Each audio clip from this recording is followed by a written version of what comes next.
Hello? Launders, what do I do? Alright, listen, I need you to grow up, okay? Was a You're a bad idea. Counter-Strike player. You're Ever. representing us in this game on Twitch. No matter what you do, everybody's going to see and they know you came from I'm Counter-Strike, not playing the okay? DLC apparently. You can't even play the DLC at this level or skill level, okay? It's going to be very hard. So here's the thing, right? Here's the only thing. Have you played any other Souls game? 9. Okay, the one thing that everyone's going to tell you, all the even hardcore motherfuckers, I don't want to gatekeep how to play the game, but the one thing that's real is your first playthrough can never be replicated. Okay? He's right though. Yeah. I know you said you're having fun playing the game, and that's because the level design, the exploration, Miyazaki's world, the story that you can learn from on YouTube, all of the amazing games that come before it. You know, all this stuff can only be enjoyed the first time truly once. So if you actually like it, I speak for everyone in chat right now when I say no one cares if you're playing the DLC or you're playing the main game as long as you're playing it the first time. And they're going to be there. You're going to still have 15,000, 20,000 viewers playing the DLC when it's your turn. And you won't be competing with everyone else playing the DLC at the same time anyway. So don't bother watching it. Like, this game is just as good as the DLC will be. The DLC is just made for everyone who has nothing left from the main game. Okay?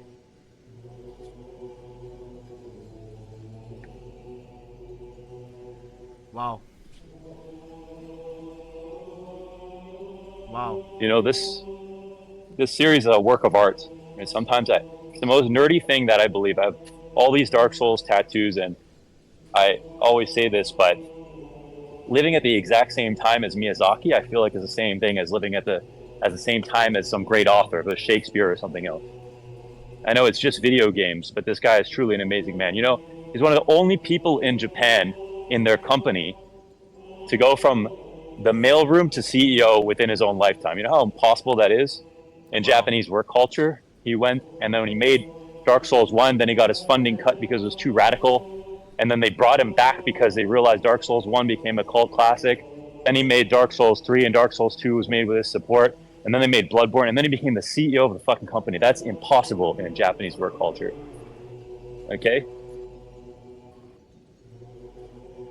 It makes You know sense. when you listen to people tell stories in Dark Souls, like you listen to an NPC talk, it doesn't really make sense, right?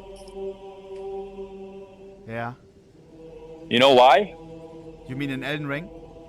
In Elden Ring, Yeah, in all his games, you know why it's like that? Because I skip. Well, that doesn't help. But the truth is, when Miyazaki was growing up, he had to teach himself English. So when he would read books like Moby Dick or other American classics that were out there, he had to make up some of the words in his own head, use his imagination to tell the story. No way.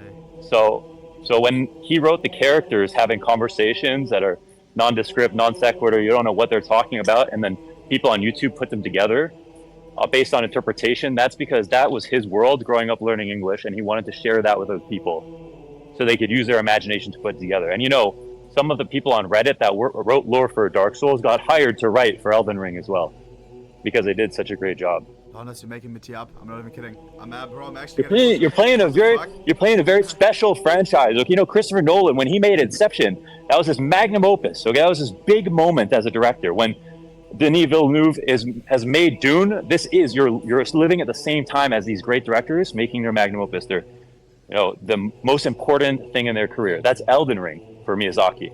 Okay, so when you play Elden Ring, and you know, if you can believe that you can only truly play it once, and you're worried about the DLC that comes out and then it's there for you forever to play, and you want to rush it, let me tell you, when it's all done, and then you go and finish Dark Souls 1, and you go and finish Dark Souls 3, and you go and finish Bloodborne, and you play Dark Souls 2 because there's nothing left, and then you play Sekiro, and then you're left with nothing except a memory that your first playthrough, you rushed through, didn't play it blind, used magic, used summons, didn't beat it the hard way, didn't learn all the boss patterns because you didn't believe in yourself. When you get better at Elden Ring, the game does not get harder. Remember that, okay? Wow. You're right. So you get better, the game stays the same. The bosses have more complexity, but as you learn the game, there will be no new tricks. You'll get better, and then you'll be able to beat any boss. You'll scale with the game, okay? You're right. Scheiße. So now I'm thinking. Oh man. 24 hours the DLC comes out. Rushing it. I don't think I will be happy.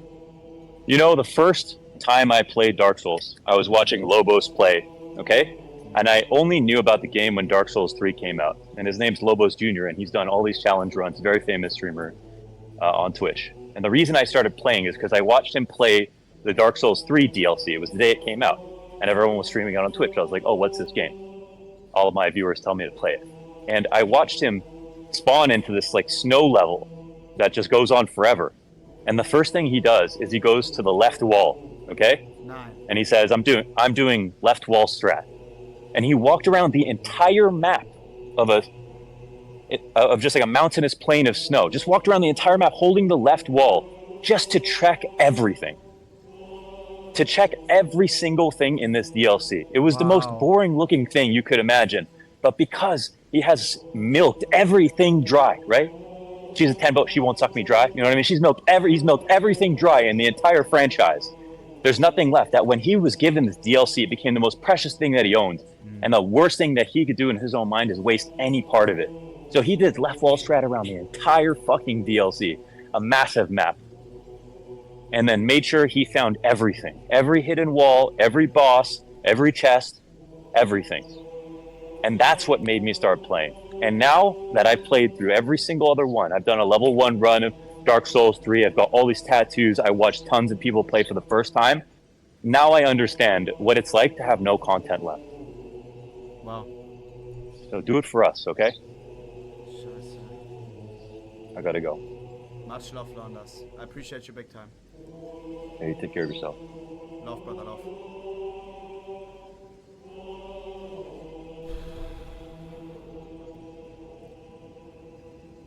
I think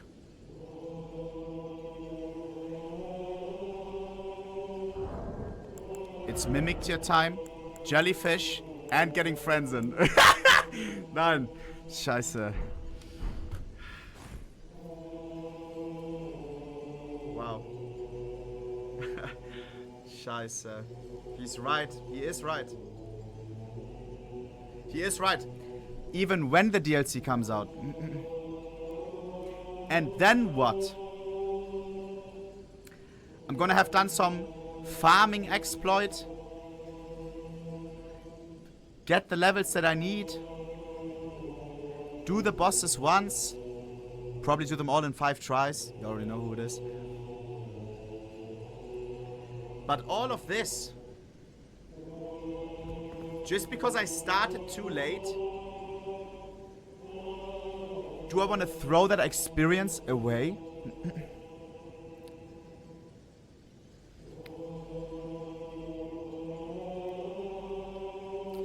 And also, do I want to teach you guys the story that way?